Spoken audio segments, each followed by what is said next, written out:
केतनो पैसा कमाई के एतने बिनतिया करनी छठी मैया खुश रखी हो हमरा माई के एतने बिनतिया करनी छठी मैया खुश रखी हो हमरा माई के।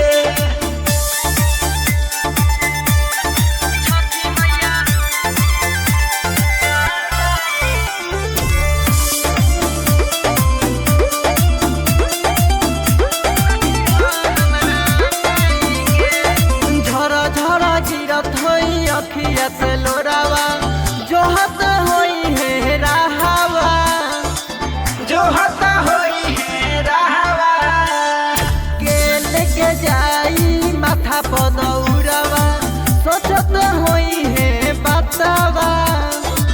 सोचत होई है बतावा माई के आंसू देख न पाइब केतना रुपया कमाई के एतने बिनतिया करनी छठी मैया खुश रखी हो हमरा माई के एतने बिनतिया करनी छठी मैया खुश रखी हो हमरा माई के।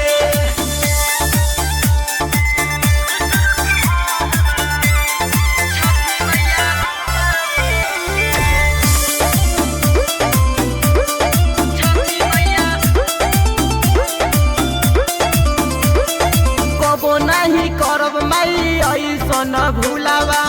माथे ले जाई दौड़ावा माथे ले जाई दौड़ावा आनंद केला कहे हाथ जोड़ी